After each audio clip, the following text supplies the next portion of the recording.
오늘은 은혜와 평강이 있기를 원하노라 라는 제목으로 말씀을 나누려고 합니다. 사실 저희 교회에서 진행하고 있는 시리즈예요. 그래서 오늘 네 번째 시간입니다. 사실은.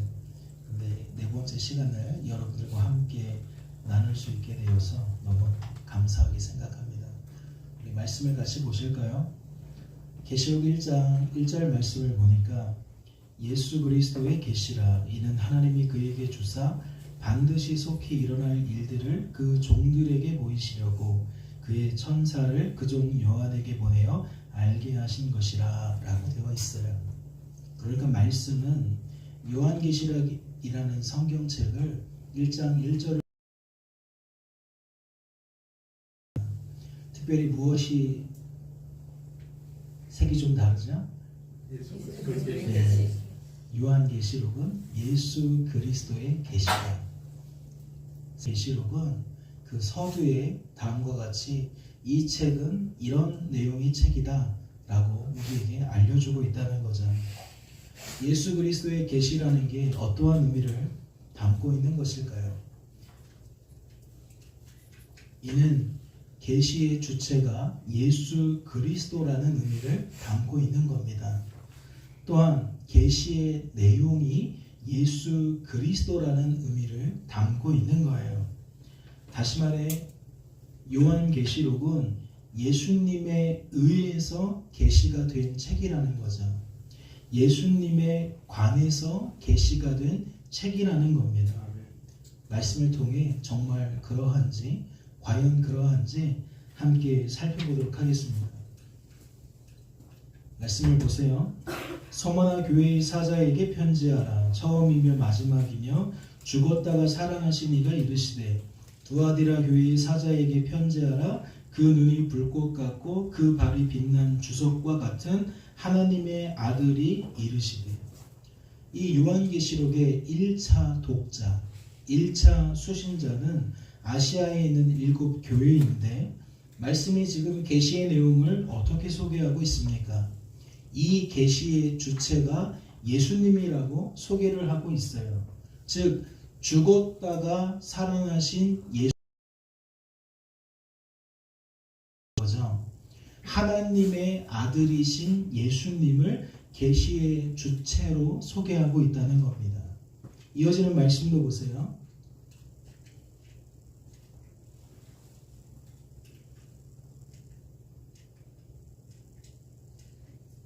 우리 아드님이 제가 눈짓을 주면 넘기는 게 빠를 것 같아요. 할 수 있죠? 네, 알겠습니다. 네, 믿습니다. 이럴 때 사용하는 믿음이 아닌데. 계시록 3장 5절과 20절을 좀 볼까요? 이기는 자는 이와 같이 흰옷을 입을 것이요 내가 그 이름을 생명책에서 결코 과 그의 천사들 앞에서 시인하리라. 볼지어다 내가 문 밖에 서서 두드리노니 누구든지 내 음성을 듣고 문을 열면 내가 그에게로 들어가 그와 더불어 먹고 그는 나와 더불어 먹으리라.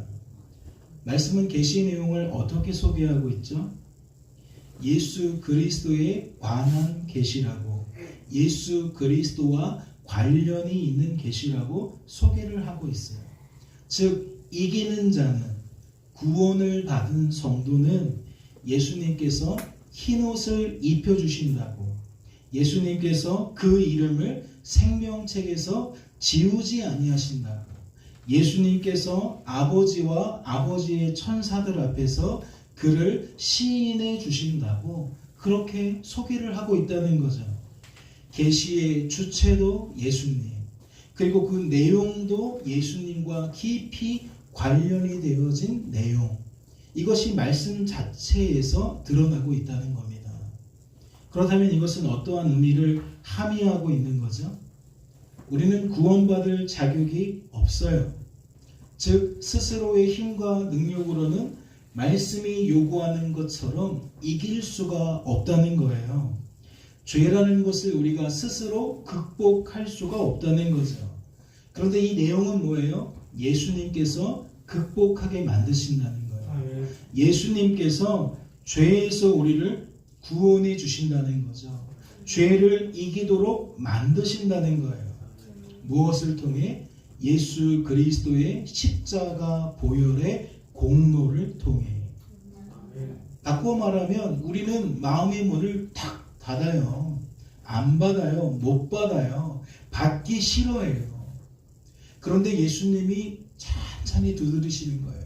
주아야, 주아야. 지난 수련회 때 실패해서 내가 너무 속상하다. 이번엔 각오해라. 더 두드리는 거예요. 그래서 결국 주아가 어떻게 된 거예요? 한번 열어드릴게요. 열어드렸더니 예수님이 확 들어오셔. 안 나가 이제. 그러니까 주아가 하는 말이잖아요. 이제 시작이에요. 저 하나님과 함께하는 삶을 시작하게 됐어요. 지금 그 이야기를 말씀이 이렇게 풀어주고 있다라는 거죠. 예수님께서 회개하지 않는 우리들을 친히 회개하게 만드신다는 거고, 예수 그리스도를 나의 주 나의 하나님으로 영접하지 않는 우리들을 친히 영접하게 만드신다는 겁니다. 그렇다면 다시 1절로 돌아가서 생각해 볼까요? 역시 믿습니다. 말씀은 계시를 어떻게 소개하고 있어요? 예수 그리스도의 계시라고 시작한 그 내용이 이어질 때에 계시가 무엇이라고 우리에게 힌트를 줍니까? 계시라는 것은 하나님이 그에게 주신 거라고 힌트를 줘요. 성자 하나님이신 예수님께서 성부 하나님의 뜻을 따라 성령 하나님을 통해 사도 요한에게 알려주신 것으로 말씀이 계시를 소개하고 있다는 거죠. 그렇다면 생각해보지 않을 수 없어요. 하나님 왜 그러신 걸까요? 하나님 왜 요한에게 계시해 주신 걸까요? 반드시 속히 일어날 일들을 그 종들에게 보이시기 위함입니다. 계시를 왜 해주셨다는 거예요? 계시를 통해 계시받은 사람이 하나님의 뜻을 알게 하시기 위함이라는 거예요. 그런데 이것은 1차 목적 같아요. 말씀을 보니까 반드시 속히 일어날 일들을 누구에게 보이신다는 거예요? 그 종들에게. 받은 건 요한인데 받은 요한을 통해 누구에게 보이신다? 그 종들에게. 그러니까 제2의 요한에게, 제3의 요한에게 요한이 받은 계시를 뭐 한다는 거예요? 전달한다는 거예요. 알려준다는 거예요. 누가 하는 일이죠? 여러분들이 매 예배 시간마다 담임 목사님을 통해서 경험하게 되는 일이죠. 하나님이 담임 목사님에게 감동을 주세요. 이번 주에는 이런 메시지로, 이런 뜻으로 성도님들과 말씀을 나누어야겠다. 그러니까 말씀을 준비하고 연구하고 풀어내는 과정 속에 하나님이 끊임없이 목회자에게 계시해 주신다는 거예요. 그러면 목회자가 받은 게 1차적으로는 목사님의 유익이에요. 목사님에게 복이에요. 그런데 그것이 그렇게 끝나는 것이 아니라 하나님의 뜻을 따라 목사님을 통해 누구에게 전달된다? 설교라는 이름으로 여러분에게 전달된다. 무엇을 위해? 그가 받은 은혜를 여러분도 받게 하시기 위해서. 지금 계시록이 그렇게 우리의 일상을, 신앙생활의 구체적인 면모를 풀어주고 있는 거예요. 말씀을 통해 과연 그러한지 살펴보도록 하겠습니다. 요한은 하나님의 말씀과 예수 그리스도의 증거, 곧 자기가 본 것을 다 증언하였느니라. 말씀을 통해 무엇을 알 수 있죠? 계시받은 요한은 자신이 계시받은 것을 모두 증언했다는 것을 알 수 있어요.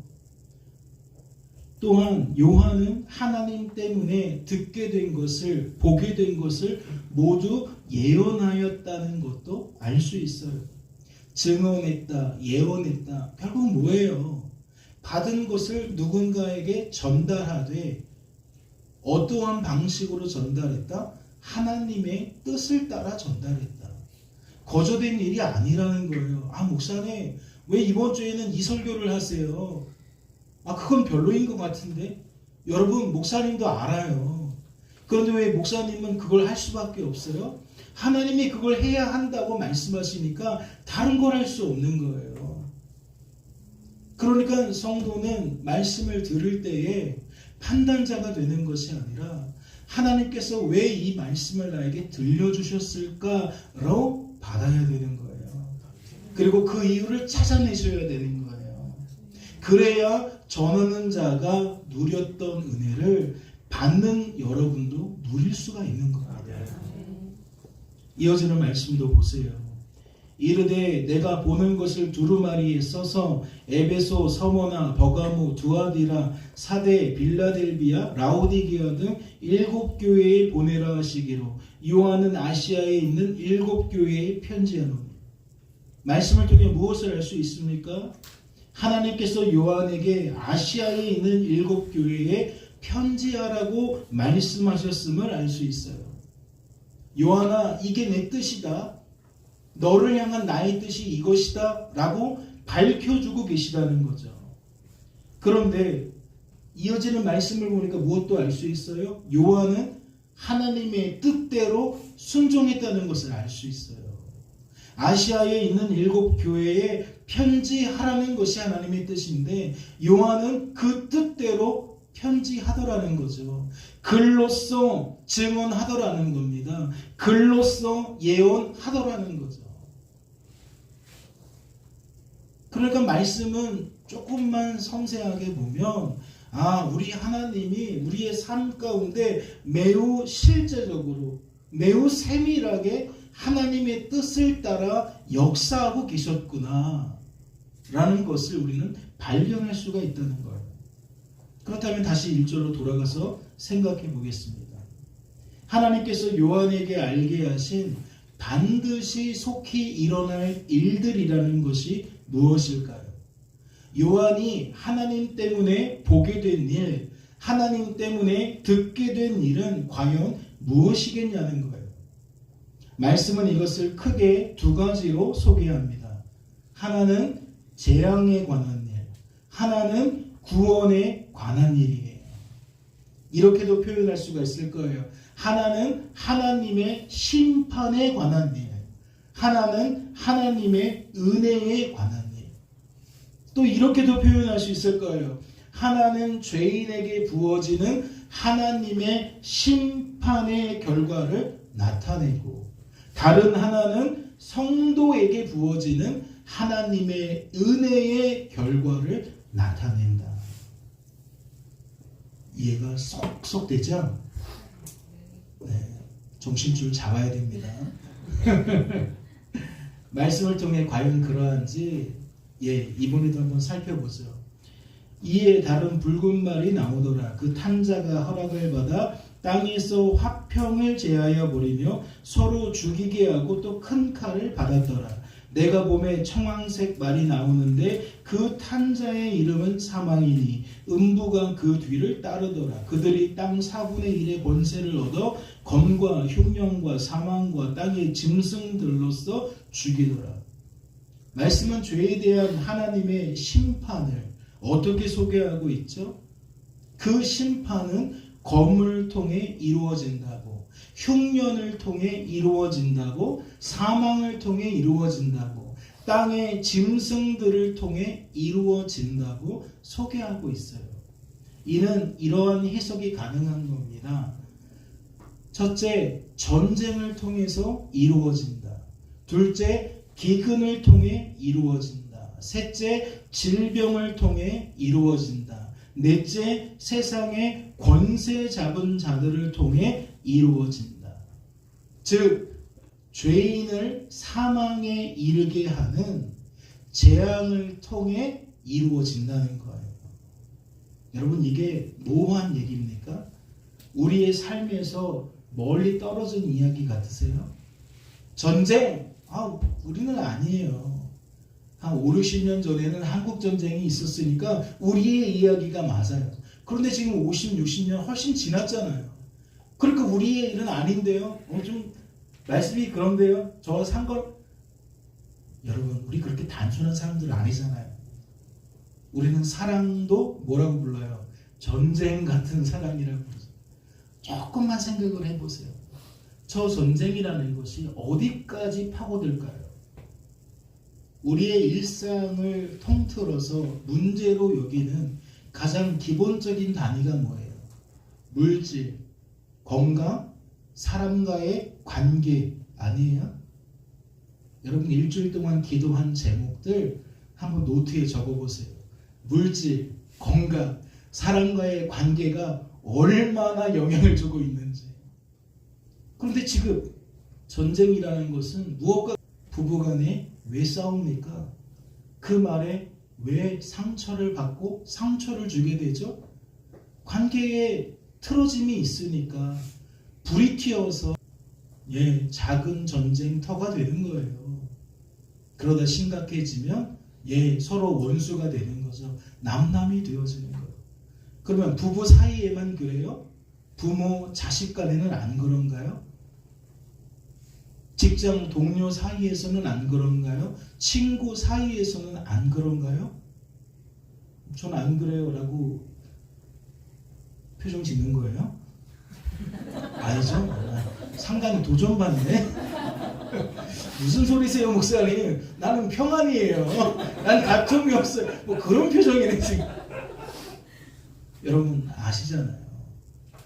전쟁을 통해 재앙이 일어난다? 이건 먼 미래의 일이구나. 나와 상관없는 일이구나. 이게 아니라는 거예요.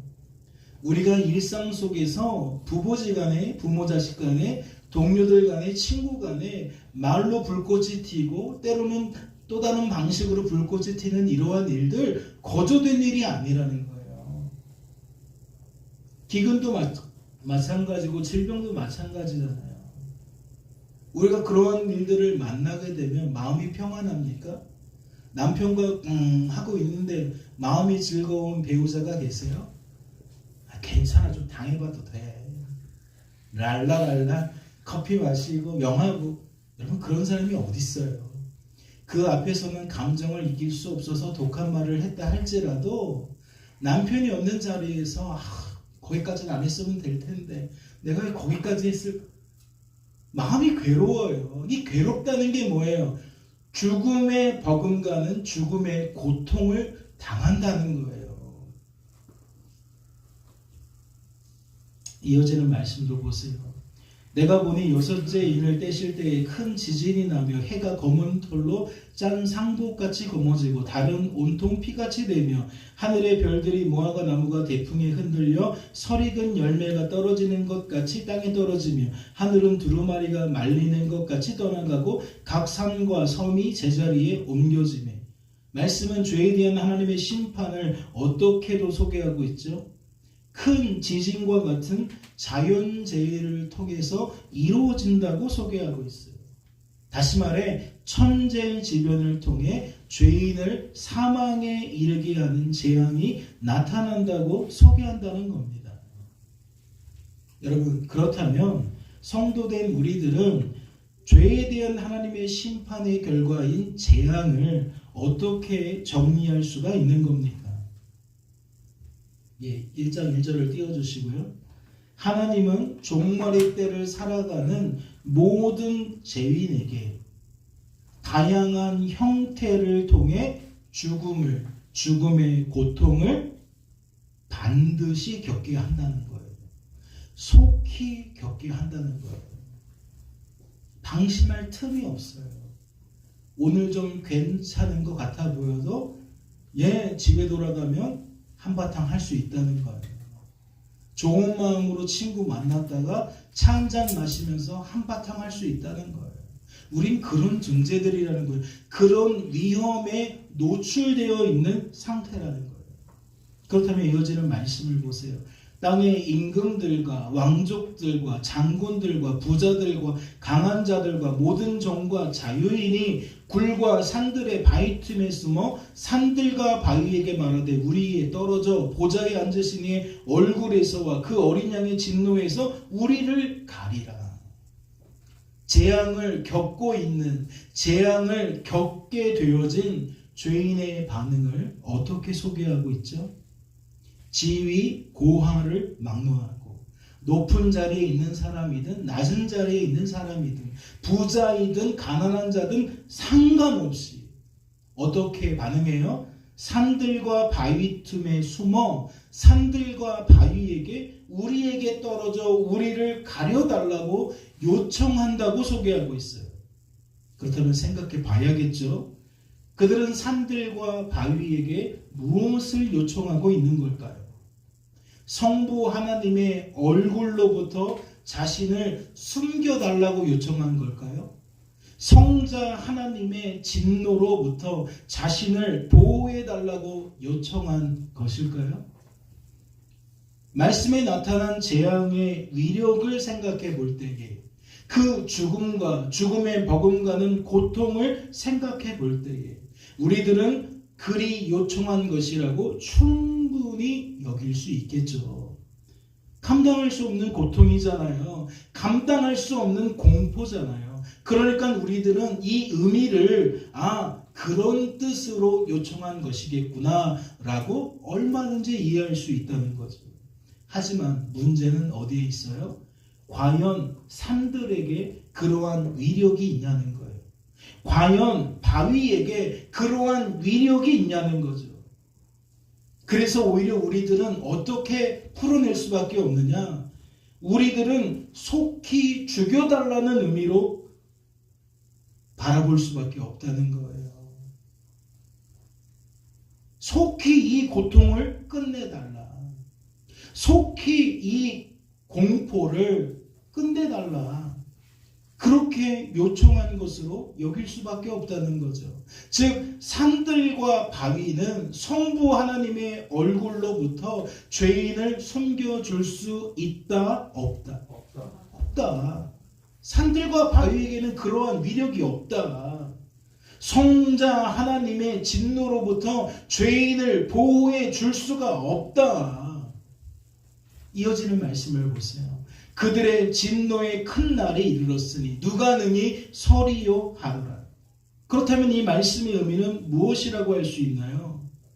말씀에 소개된 것과 다르게 반응할 사람이 없다는 거예요. 즉 재앙을 겪게 되면, 재앙이라는 것의 한복판에 서게 되면 죄인들은 한결같이 반응한다는 거죠. 산들과 바위에게, 즉 하나님이 아닌 것들에게, 하나님일 수 없는 존재들에게 나 좀 숨겨달라고, 나 좀 지켜달라고 그렇게 요청한다는 거예요. 하지만 결국 어찌 반응할 수밖에 없다는 겁니까? 속히 죽여달라고 요청할 수밖에 없다는 거죠. 여러분 슬기로운 의사생활 아세요? 목사님 따님이 안답니다.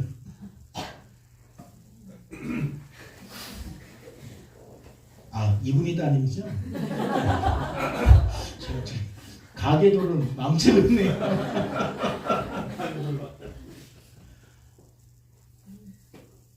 여러분 병원에 입원해 본 적 계시죠? 병원에 입원해 보니까 아픈 사람이 진짜 많아 보이더라고요. 내 처지도 딱한데 나보다 더 딱한 사람이 참 많다라는 것을 입원해 보니까 경험하게 되더라고요. 근데 그러한 절박한 위기 속에서 사람들이 그 끝판에 어떠한 말을 뱉습니까? 차라리 죽었으면 좋겠다. 죽음을 통해서라도 이 고통에서 벗어났으면 좋겠다. 이 일반적인 반응이라는 거예요. 살고 싶지 않다라는 뜻이 아닙니다. 살고 싶은데 이러한 고통을 안고는 살고 싶지 않다는 거죠. 고통 없는 삶은 오케이. 그러나 이 극심한 고통이 계속 나를 따라온다면 나는 차라리 죽는 게 낫지가 된다는 거예요. 특별히 누가 이러한 고백을 많이 해요? 만성질환을 통해서 늘 고통에 시달리는 사람. 막대한 수술비를 끊임없이 지출해야 되는 사람, 즉 한 번의 사건이 아니라 그 한 번의 사건이 계속 반복되어지는 사람은 그 고통을 감당할 수 없어서 차라리 죽었으면 좋겠다, 내 인생이 여기서 끝났으면 좋겠다라고 반응하게 된다는 거죠. 근데 그 얘기를 여기서 하고 있는 거예요. 그런데 말씀을 보세요. 21장입니다. 그러나 두려워하는 자들과 믿지 아니하는 자들과 흉악한 자들과 살인자들과 음행하는 자들과 점술자들과 우상 숭배자들과 거짓말하는 모든 자들은 불과 유황으로 타는 못에 던져지리니 이것은 둘째 사망이라. 말씀은 죄에 대한 하나님의 심판의 결과를 어떻게 소개합니까? 이 땅에서 겪는 재앙이 전부가 아니라고 소개해요. 아까 같은 상황에서 차라리 죽고 끝났으면 좋겠다 라고 우리는 죽음을 무엇으로 생각한다? 도피처로, 피난처로 생각합니다. 그 지경까지 나아가게 된다. 그런데 말씀은 한술 더 떠요. 미안, 죽는 게 끝이 아니야. 죽음이 전부가 아니야. 죽음 이후에도 여전히 재앙이 있어.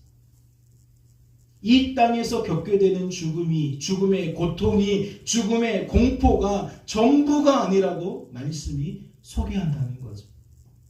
육체적 죽음 이후에도 우리들은 반드시 죽음의 고통을 겪게 된다고 소개한다는 거예요. 그렇다면 이것이 의미하는 바가 무엇이겠습니까? 죄인은 죄의 삭신 사망을, 즉 죄에 대한 하나님의 심판의 결과인 재앙을 영원토록 겪게 된다. 결코 끝나지 않는다라는 거예요. 그렇다면 어떻게도 결론이 나죠? 죄인에게는 소망을 찾을 수가 없다. 죄인에게는 미래, 존재는 하나님 앞에서 소망이 없는 존재라는 거예요. 미래가 없는 존재라는 거죠. 죄인을 기다리고 있는 것은 이 땅에서나 죽음 이후에서나 절망밖에 없다는 겁니다. 하지만 말씀을 보세요. 계시록 20장입니다. 또 내가 보니 죽은 자들이 큰 자나 작은 자나 그 보좌 앞에 서 있는데 책들이 펴있고 또 다른 책이 펴졌으니 곧 생명책이라. 죽은 자들이 자기 행위를 따라 책들에 기록된 대로 심판을 받으니 바다가 그 가운데서 죽은 자들을 내주고 또 사망과 음부도 그 가운데에서 죽은 자들을 내주매 각 사람이 자기 행위대로 심판을 받고 사망과 음부도 불못에 던져지니 이것은 둘째 사망 곧 불못이라. 누구든지 생명책에 기록되지 못한 자는 불못에 던져지더라. 재앙에 관한 일을 기록하는 것, 그게 하나고 이제는 구원에 관한 일을 기록하고 있다는 것을 살펴보는 거예요. 말씀은 예외의 경우를 소개하고 있습니다. 즉 생명책에 기록된 자들은 둘째 사망을 당하지 않는다고 소개하고 있다는 거예요. 생명책 소망이 없지만 생명책에 기록된 자들에게는 미래가 존재한다는 거죠. 소망이 존재한다는 겁니다. 이어지는 말씀을 보세요. 하나님이 그들과 함께 계시리니, 그들과 함께 계셔서 모든 눈물을 그 눈에서 닦아주시니 다시는 사망이 없고 애통하는 것이나 곡하는 것이나 아픈 것이 다시 있지 아니하리니 처음 것들이 다 지나갔습니다. 생명책에 기록된 자들은 육체적 죽음 이후에 어떠한 삶을 삽니까? 함께 하시는 하나님 때문에 다시는 사망을 겪지 않습니다. 죽음의 고통을, 죽음의 공포를 겪지 않는다는 거예요. 생명책에 기록된 자들은 영원토록 하나님의 나라에서 무엇을 누린다? 평안을 누린다. 그렇다면 묻지 않을 수 없어요. 누가 생명책에 기록되는 걸까요? 누가 하나님 때문에 평안한 삶을 살게 되겠냐는 겁니다. 말씀을 보세요. 나는 알파와 오메가요 처음과 마지막이라. 내가 생명수 샘물을 목마른 자에게 값없이 주리니 이기는 자는 이것들을 상속으로 받으리라. 나는 그의 하나님이 되고 그는 내 아들이 되리라. 말씀은 그 주인공을 누구라고 소개합니까? 하나님 때문에 값없이 생명수 샘물을 마시게 된 자라고 소개하고 있어요. 즉 하나님 때문에 값없이 이기게 된 자라고, 값없이 하나님의 아들이 된 자라고 소개하고 있다는 거죠. 그렇다면 말씀은 그 주인공을 어떠한 그룹으로 소개하고 있는 겁니까? 하나님께 은혜 받은 자들로 소개하고 있는 겁니다. 은혜라는 말 우리가 참 좋아하고 참 즐겨 사용하죠. 그러면 은혜는 어떠한 공식이 성립되는 거예요? 우리들에게 평안을 가져다 준다는 거예요. 은혜 받지 못한 자는 평안을 누릴 수 없어요. 그런데 은혜 받은 자는 무엇을 누린다? 평안을 누린다. 평안을 누린다. 영원토록 하나님의 나라에서 은혜 받은 자들은 평안을 누린다. 이걸 기억하시라고요. 그런데 안타까운 소식이 하나 있어요. 말씀을 같이 보실까요? 장로 중 하나가 응답하여 나에게 이르되 이 흰옷 입은 자들이 누구며 또 어디서 왔느냐? 내가 말하기를 내 주여 당신이 아시나이다 하니 그가 나에게 이르되 이는 큰 환난에서 나오는 자들인데 어린 양의 피에 그 옷을 씻어 희게 하였느니라. 말씀은 이 땅에서 예수 믿고 구원받은 성도의 삶을 어떻게 소개하고 있습니까? 어떻게 소개하고 있어요? 성도가 되면 물질 문제가 없어. 성도가 되면 건강 문제 없어. 성도가 되면 사람과의 관계로 인한 문제가 없어 라고 소개합니까? 안타깝게도 그렇게 소개하지 않아요. 육체적 죽음 이후에는 관계 없어요. 그런 거 존재하지 않아요. 다시는 죽음의 고통이, 죽음의 공포가 성도에게 존재하지 않습니다. 하지만 이 땅에서는 예외가 없어요. 성도라도 예외가 없어요. 성도라도 만성질환에 시달리며 육체적 고통을 당할 수 있고 마음의 상처를 입을 수 있고 하루하루 들어갈 돈을 걱정하며 살아갈 수 있다고요. 성도라도 가정에 깨어질 수 있고 성도라도 부모와 자식과 척을 지고 살아갈 수 있고 성도라도 비성도와 예외가 아니라고요. 즉 구원받은 성도의 삶을 말씀은 환난을 경험하는 삶으로 큰 환난 하고 있다는 거죠. 그렇다면 직전에 살펴보았던 말씀을 다시 살펴보도록 하겠습니다. 하나님께서 자신을 나는 알파와 오메가요 처음과 마지막이라고 계시해 주신 이유가 무엇일까요? 하나님께서 이 땅에서 종말의 때를 살아가는 구원받은 성도를 향해 나는 알파와 오메가요 처음과 마지막이라고 계시해 주신 목적이 무엇이겠냐는 겁니다. 구원받은 성도가 이 땅에서 비성도들처럼 계속해서 끊임없이 죽음의 고통을, 죽음의 공포를 겪게 되는 것과 이것이 무관할까요? 무관하지 않습니다. 즉 하나님의 뜻을 따라 하나님께 은혜를 힘입고 구원을 받게 된 성도는 하나님의 뜻을 따라 마지막 때 은혜를 힘입고 구원을 받게 된다는 거예요. 이해가 되셨어요?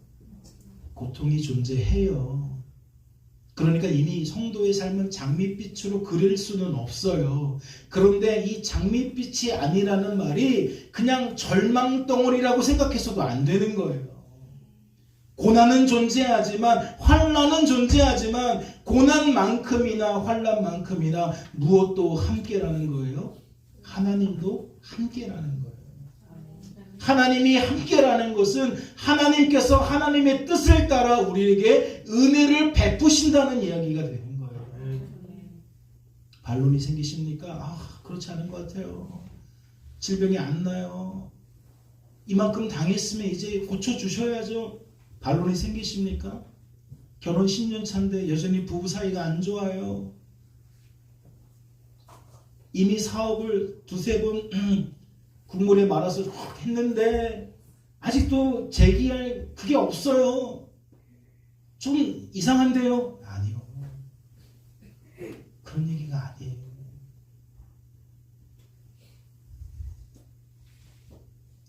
필요한 시간들입니다. 하나님은 철저하게 하나님의 뜻을 따라 은혜를 베푸세요.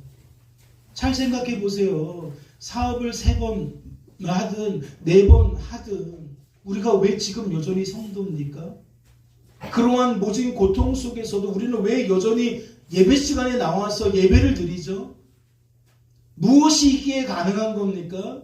내가 당하는 환난을 뛰어넘는 하나님의 은혜가 있으니까 그 극심한 고통 속에서도 여전히 신앙이라는 것을 우리가 가지고 사는 거잖아요. 그 이유가 무엇인데요? 하나님이 우리를 붙들어 주셨기 때문이잖아요. 도와주셨기 때문이잖아요.